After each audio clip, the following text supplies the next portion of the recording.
It's a bit odd, isn't it? It's a bit. I don't know if is it strange for you, because it's strange for me, this whole thing. Obviously, we've all lived through the same experience over the last few years. But if I'm really honest with you, this is only the second time since March of 2020 that I've stood on a stage in front of people. So it's a little bit intimidating, which is odd, because I used to be so used to it, and now it's like a foreign country. Oh, it is a foreign country. Hi. These things just occur to me while I'm talking, how stupid I sound. Anyway, it is really nice to be back. It's great to get the opportunity to talk to you. I wasn't sitting in my garden throughout the whole of the pandemic. I did some work, and some of that work was something called Project 2030, which is what I'm going to talk to you about today. Some of you might be aware of a research paper that I was a part of. It wasn't a Trend Micro research paper, but I was a part of it way back in 2012, which was called Project 2020. We released it in 2013. And when the year 2020 came around, it was one of those years, and maybe even more than 2030 years. 2020 is one of those years that always seemed like it was far away in the future. Even when I was in 2019, 2020 was like a science fiction date. So it always seemed like somewhere further. But we got there, of course, we got there, thankfully, although what a year that was. We decided we'd do a review and see, okay, so how did we do with our predictions as regards 2020? What did we get right? What did we get wrong? What did we completely miss? And as a result of that, we also said, okay, well, let's do it again. But this time, let's do it as Trend Micro. So we started the research process for something called Project 2030. And our initial plans were formulated before the pandemic. So we had grand ideas of talking to lots of different people in different industry verticals. We were going to have roundtables with people from the medical industry, manufacturing industry, and so on and so on. And then, of course, pandemic happened, and no one was going anywhere, and all of our plans had to change.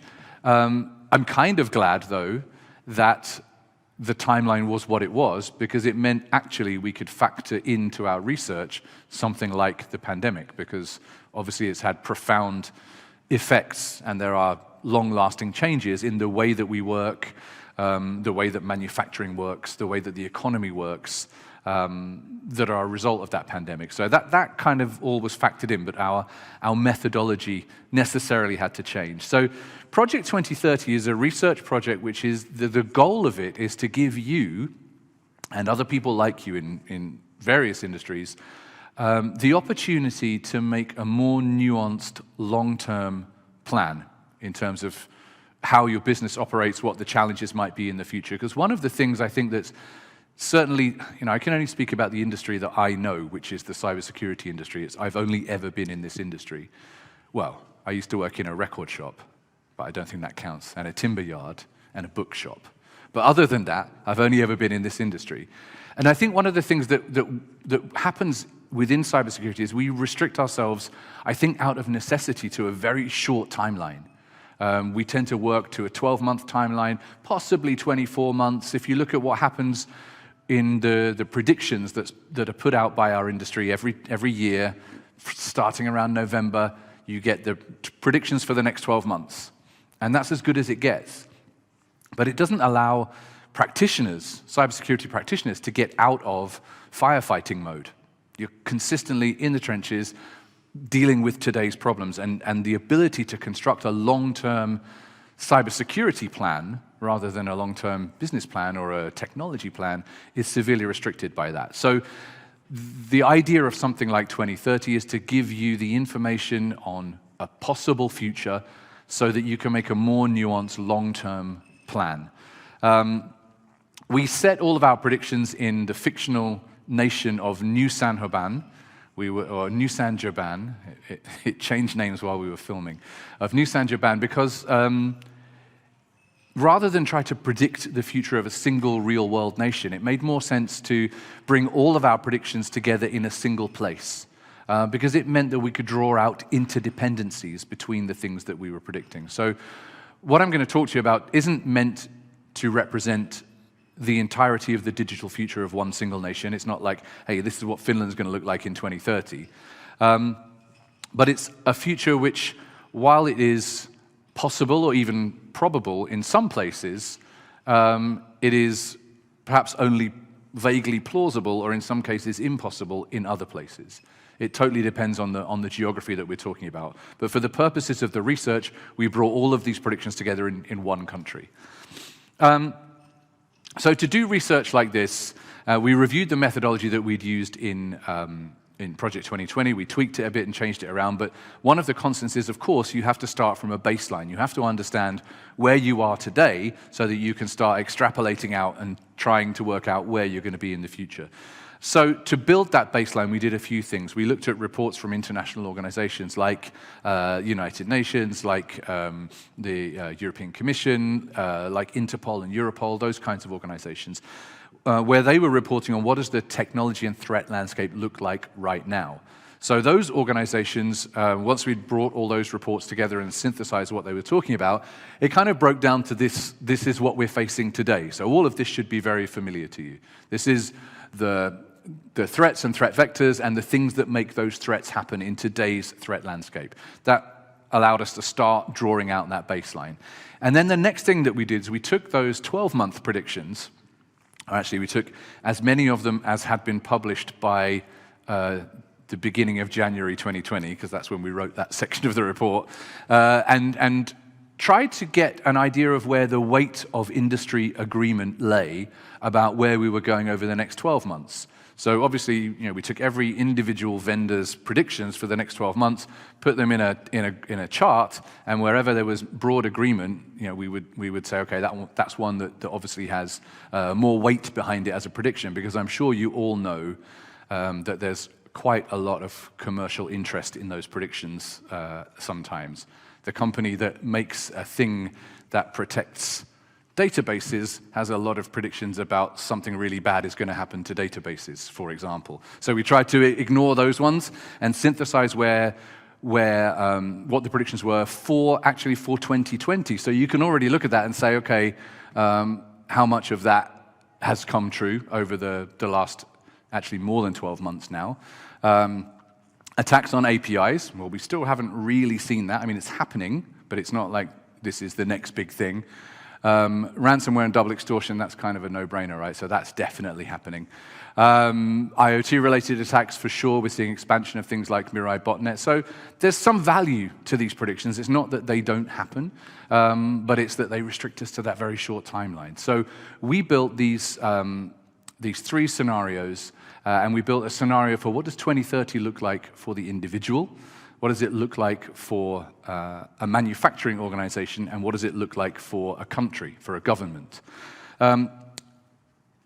After we had done this baselining, we started to do a huge review of academic papers, forward-looking academic papers, patent applications, technology journals, vertical-specific journals, to look at where those relative experts in their fields thought their industry was going, and to look at what the current applications for intellectual property protection are in those various industries. And while we were doing that, already a bunch of key enablers and drivers of change towards 2030 became really apparent. This is before we had even built the three scenarios that I was talking about. And these are the ones, it's not all of them, but these are the ones I pulled out from the documentation that seemed the most relevant to me. So these are the technology areas that kind of underpin a lot of the predictions that we ended up making. So massively increased automation in all areas, huge development in machine learning and AI, that it really permeates every aspect of our lives and our societies. The digital supply chain and data within that supply chain becoming even more important than it is today. The continuing collision of the cyber world and the physical world continuing to merge ever more closely. Big advances in NLP and GAN. If you're not familiar with those terms, you might be familiar with NLP, but it might not be what you think it is. NLP is natural language processing rather than neuro-linguistic programming. Natural language processing, which is a branch of AI, and GAN, generative adversarial networks, is another branch of AI, if you like, the bit that's responsible for the deep fakes. That's what GAN is, the stuff that generates the deepfakes. That's one of the things it does for us today.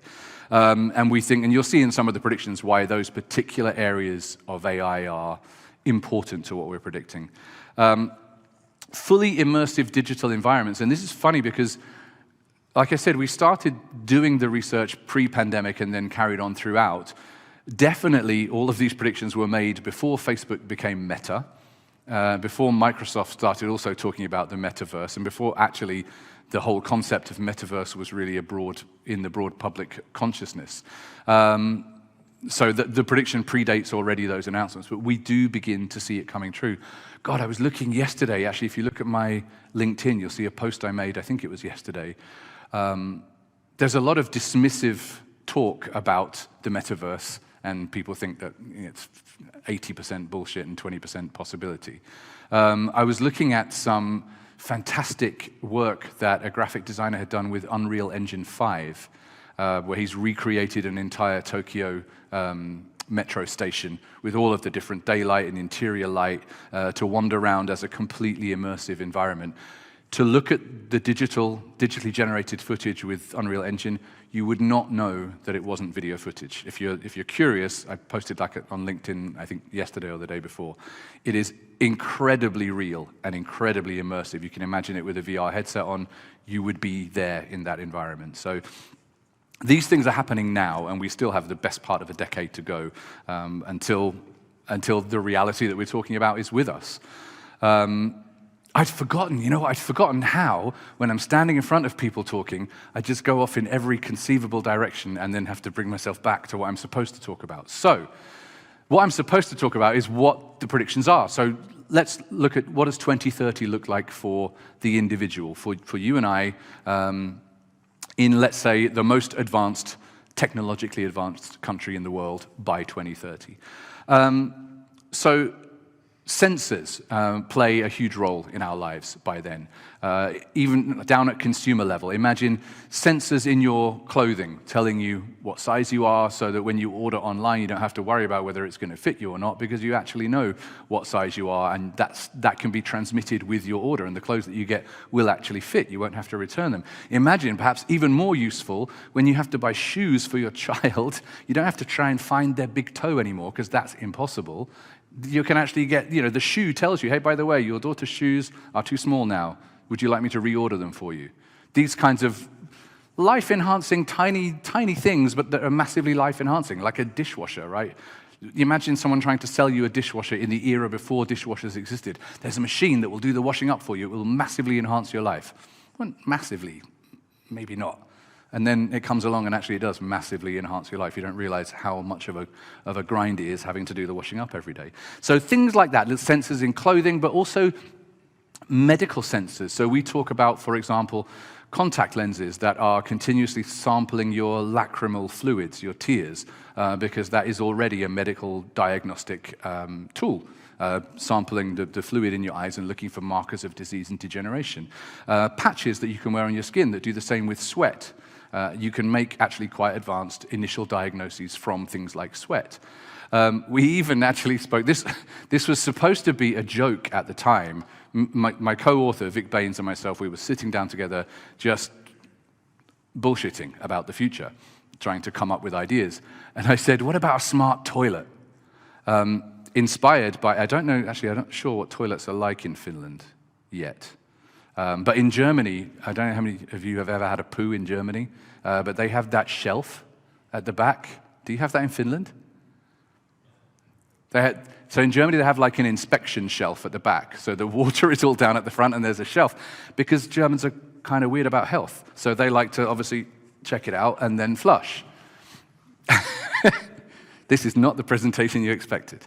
So I said, what about a smart toilet? Imagine that, but instead of an inspection shelf where you check it out, why not have a machine there that actually can check it out for you? Because one of the worst things in the world is when the doctor says, oh, by the way, can you bring me a sample? You get the little pot and the spoon, and no one likes that. So wouldn't it be great if your toilet could do that for you? We put it in the document because it was kind of funny. In February, I think it was this year, I saw something on Twitter that was actually an MIT research project of a smart toilet. believe it or not. It's not quite as advanced as what we predicted, but it's not 2030 yet. This was a toilet as an academic research project with a bunch of cameras facing down it, and after you had produced your pride and glory, the cameras would take pictures from various angles and then compare them using machine learning, compare them to a database of other people's achievements, and let you know if you were looking healthy or unhealthy. So these things are actually happening, right? This is not like we're just making up crazy, or even the crazy things we make up are happening. So the data from all of these different sources, wearables and sensors and devices, aggregated and mined, maybe your data from your healthcare providers and also your fitness providers, like your gym or whatever, is all combined. If you need medical examination or intervention, maybe it triggers those processes for you. If you need a drug prescription, maybe that prescription is sent to your home to be printed on a drug printer in your home from raw materials. Certainly additive manufacturing, that 3D printing of things you can actually consume, is present in the home in the form of 3D printed food by 2030. There are already restaurants in the world offering 3D printed food. Arguably that's McDonald's, isn't it? No, but there are already restaurants that's kind of their speciality, that they do this very artistic 3D printed food. That will move into mainstream consumer consumption. One of the things that we can do to help fight global warming, for example, is to move away from eating meat, which will be a terrible thing for me to do, but I suppose. To move away from eating meat, and actually 3D printed artificial meat in the home, and 3D printed artificial meat is already a reality. So we're moving towards these things. We talk about education. We say that by 2030, actually, instant access to the sum of all the world's knowledge, which is effectively what we have, it means that really you don't need to learn anything anymore, right? That's the whole reason why none of us can remember any phone numbers anymore. I'm sure most people in the room are old enough that you used to have a phone book in your head, and now the only one I can remember is my phone number when I was 12. It's the only phone number that I know. Because we don't need to remember it anymore, so we kind of outsource that job to technology. Education has to take account of that and change as well. So education needs to move away from helping you to remember huge lists of facts, rather to processing information, teaching you how to use the information that's available to you in the most effective way. How do you work out the value of information? How do you correlate information? How do you reach logical conclusions from all of the information that's available to you? So the focus of education needs to change. We also talk about the possibility of neural linking. Obviously, Elon Musk is a big investor in Neuralink, which has already seen success in animal trials. They're not allowed to do human trials yet, but they're moving on to it. I was reading, actually, though, about a medical device which it allows, so there's someone who is, the patient is paralyzed from the neck down, so can't move anything other than their eyes, really, and their face. And they had a neural connection with this patient that allowed that patient to translate their thoughts into written text. So we're already at the stage where you can connect a human's brain to a computer, and when the human thinks words appear on the screen. So that we're already at that point and beyond. So I was laughing about, have you seen Ready Player One or read the book Ready Player One? I'm sure many people have. There's that like full body suit so that you can experience what's happening in the digital world. I think we're going to skip that technology entirely. It will become totally pointless, because if you have a neural link technology, you don't need to be made to physically feel the force of an event, because you only feel it in your brain anyway, right? So we can skip the full body suit and just have a neural link. It will start out with medical purposes, but we've said in the research that by 2030 it begins to progress into recreational use. And I think the first adopters of that will be people who like to play first-person shooting games online, because they'll get that millisecond, nanosecond advantage over the other sniper. And then one of the predictions that's in the 2030 for the individual, which is maybe a bit more creepy, is the prospect of immortality, or at least digital immortality, within the next decade. Like we, as a species, we've been in search of immortality forever, I think, right? It's arguably the reason why we have religion, because it reassures us that some part of us is going to survive our physical being. Well, I think digital immortality is unavoidable by the end of this decade. Think of an AI that keeps an eye on you while you're online. All your social interactions on whatever social media you choose, any of your messages that you're sending, chat messages, text messages, phone conversations, the TV that you're watching, the conversations that you have with people around you because you carry the microphone with you everywhere anyway, right? Maybe even you sit down once a day or once a week and have a conversation directly with the digital version of you. It knows you. It learns about what drives you, your emotions, how things make you feel. And then when you die, it becomes you. And you carry on living forever online. We will be there by the end of this decade. That will unavoidably happen because we don't want to die. That's the big driving force behind that. But of course, the early versions of that will just repeat experiences and interactions that the individual was having during the lifetime of the physical person. But later iterations of what we call in the document infinimes will begin to have more agency and engage in new experiences with other online entities, whether living or nominally dead. And as they have more agency, then perhaps we're going to be faced with the scenario of grieving relatives demanding legal remedy to try and ensure that their loved ones are not switched off, or maybe even to ensure that they are as they start engaging in antisocial online behavior or even criminal behavior. So we really have to begin to rethink our ethics and our legal framework around who these digital people are and what we do about them. Creepy, but I think unavoidable, just by our own human nature. 2030 for the manufacturer, our individual works for I think we said it was a 200-year-old manufacturing organization, Consolidated Rubber and Logistics. During the great pandemic, they retooled their production lines so that they started making medical equipment and protective equipment, which happened to a lot of organizations. That brought them into the healthcare supply chain, and their work on self-healing polymers sees them operating in various different environments, from the ocean floor to the edges of the atmosphere in satellite communications. They also use technology like 4D printing, 4D manufacturing, which means that their self-healing polymers and other rubber-type goods that they manufacture are able to change form and shape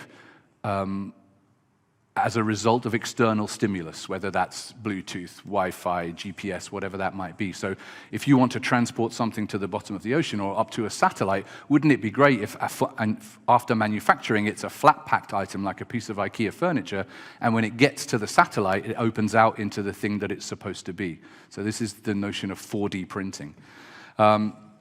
Every large organization, the operational technology is all connected through private or hybrid or enterprise 5G networks, which means that all of these different manufacturing environments have a digital twin infrastructure in the cloud, which is great for management and for testing. It means that real-time monitoring, hazard assessment, maintenance, and all the other associated sort of analytic information can be fed in real time to the digital twin. So what you're looking at in the cloud is a right now version of how your factory floor, for example, is operating. And that means you can apply just-in-time maintenance, for example, but it also means you can test configuration changes in what is really effectively your real-world environment of the factory floor, and see if the equipment currently is able to cope with that configuration change, or if you need to change or tweak something in between. But of course, it massively extends the available attack surface within that organization. Oh my God, I've only got 5 minutes left. What I spoke about with 4D printing also changes the way that the manufacturing side of an organization gels in with the rest of the company. So where currently we talk about DevOps with software development processes into operations, manufacturers of the future will be talking about DesOps, design operations, or MakeOps, where those traditional physical processes of building something are much more integrated into the digital supply chain and the ops chain. So extending DevOps out into the physical processes of manufacture as well. And when it comes to cyber attacks, it's not particularly so much about data theft, although of course that remains a concern. It's also more about data manipulation. breaking into a company and changing an algorithm, changing the data. Think of a ransom type attack in the future that doesn't even need any ransomware. It's enough to contact a company and say, hey, by the way, I've done something really bad in your learning pool. How are you going to check the integrity of the data that your algorithms rely on? There's no technology today that will allow you to assure the integrity of that learning pool. But what are the consequences of someone telling you that? Well, you have to stop production because all of your algorithms rely on the data in that learning pool. So you've got to shut down until you can say it's safe to continue making these airplane wings, because otherwise extremely bad things could happen. From a state perspective, there are discussions about single digital identity and all of the data mining and privacy concerns around that. Nusan Japan has a digital currency which doesn't offer anonymity, and we trace the effects of that on the criminal market. We talk about influence operations from foreign states, and this has become particularly more relevant in the current situation as well. Imagine influence operations in a world where each of us individually is completely used to dealing with 3D representations of people that we know and love, of our colleagues, of film stars, of politicians. That's how people appear now. Like Tom Cruise can work on 7 films at a time because he doesn't actually have to be in them. He just has to license out his face and his voice, and AI takes care of the rest. So we're in a world where we're used to those kinds of interactions. They can also be repurposed into influence operation, especially in an immersive environment. So we begin to talk about psychological harms from cyber attacks as well, and how cybersecurity professionals will have to interface more with those healthcare professionals. One of the other, again, it's become more relevant and more concerning in the current, with the Russian attack on Ukraine. We talk about fully autonomous weapons systems. So not the drones that we see today, which have a human pilot at the end, but imagine a drone that you simply throw up into the air and then walk away from. How there's an international moratorium on their development by 2030, but there are rogue nation states that are ignoring that and continuing their development of those kinds of things. So those are kinds of the threats that we're talking about. Everybody is making use of AI and machine learning within those environments, and of course that includes cyber criminals. So automated reconnaissance, automated target selection, penetration testing, deployment of exploit code against newly discovered 0 days, because it's the AI that's doing all of that donkey work and reporting back. AI will also assist in hiding the criminal activities, giving them more plausible deniability of what they're doing, making the work of law enforcement more difficult, making the work of security companies more difficult. But it also might give unintended opportunities to disrupt those activities because of the black box nature of AI. The people using it might not necessarily understand how it's doing what it's doing, and if law enforcement can find a way to use that to their advantage, that would be particularly good. So, implications for us as cybersecurity stakeholders, the business of cybersecurity changes. All of what is currently the donkey work of a tier 1 SOC operation, for example, is taken care of. Humans are more concerned with explaining actions that have been taken and justifying the formulation and continuation of the plans that they've made. Everything moves to the edge of the cloud, security and identity as well. This is what we're seeing today as SASE and SSE is absolutely entrenched by 2030. Cybersecurity has psychological and physical components to it now. It's actually embodied within us. But I think probably the most important thing on that slide is the last one, the notion of truth, trust, and authenticity. Already now, and for a couple of years, our notions of truth, trust, and authenticity are under threat. It's already, in some cases, difficult to distinguish real from unreal, fact from fiction, and reality from fantasy. And that will be even more the case by 2030. So, the big pressure on governments, society, cybersecurity industry is to develop tools, processes, and education that equips us to be able to make that distinction more readily in a world that is fully saturated with entirely legitimate and acceptable unreal content. We need to improve our critical thinking skills. If you're interested to read more, the research paper is available at 2030.trendmicro.com, and I'll leave you with this 60 seconds teaser of what we did with the research, which is to make a 9-episode science fiction web series set in the world that we describe in the document. Hopefully it will pique your interest enough to go and watch it, and thank you for listening. There has never been a greater need, a stronger calling to stand in the vanguard of innovation to change the world for the better. We have a critical situation. Our edge computing capability is seriously degraded. Come on, Dad, I thought we could all sit down and have dinner together. We're now receiving a lot of calls from our medical partners describing what looks like a cascading failure of all our first-generation implants. Dad? Hello? Dad, say something. Dad! People know that something is up, and if we don't keep them in the loop, they'll assume that we're hiding something. I was the first one there getting my hands dirty when no one gave a...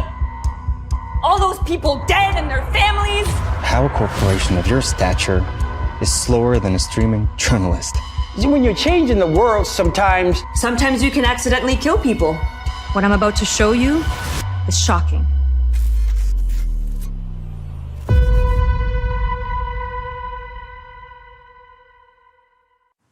Enjoy. Thank you very much.